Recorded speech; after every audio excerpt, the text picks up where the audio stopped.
Hello दोस्तों, मेरी कहानी अगर आपको पसंद आई तो प्लीज़ सब्सक्राइब करना। ईमानदारी का फल। काफ़ी समय पहले की बात है। एक गांव में एक राजा था। उसके कोई भी संतान नहीं थी और वह चाहता था कि किसी योग्य बच्चे को गोद ले ताकि वह उसका उत्तराधिकारी बन सके। और इसी को देखते हुए राजा ने राज्य में घोषणा करवा दी कि सभी बच्चे राजमहल में एकत्रित हो जाए। राजा ने सभी बच्चों को पौधे लगाने के लिए भिन्न भिन्न प्रकार के बीज दिए और कहा कि अब हम 6 महीने बाद मिलेंगे और देखेंगे कि किसका पौधा सबसे अच्छा होगा।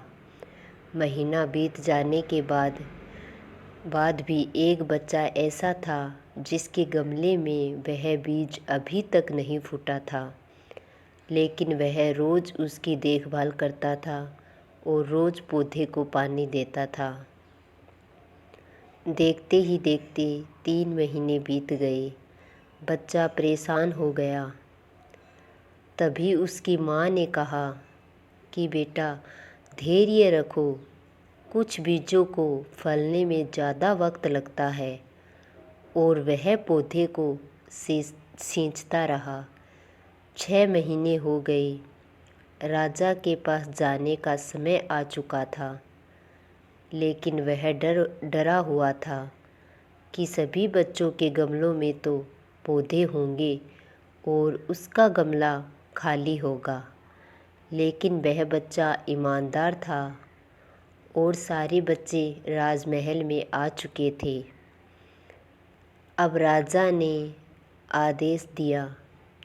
सभी बच्चे अपने अपने गमले दिखाने लगे, मगर एक बच्चा सहमा हुआ था क्योंकि उसका गमला खाली था। तभी राजा की नज़र उस गमले पर पड़ी।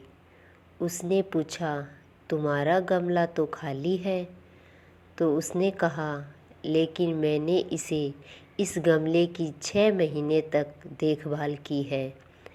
राजा उसकी ईमानदारी से खुश था कि उसका गमला खाली है, फिर भी वह हिम्मत करके यहाँ आ तो गया।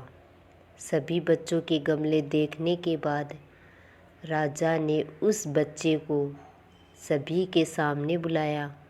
बच्चा सहम गया और राजा ने वह गमला सभी को दिखाया।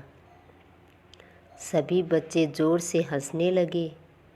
राजा ने कहा, शांत हो जाइए, इतने खुश मत होइए। आप सभी के पास जो पौधे हैं वो सब बंजर हैं। आप चाहे कितनी भी मेहनत कर लें, उनसे कुछ नहीं निकलेगा। लेकिन असली बीज यही था।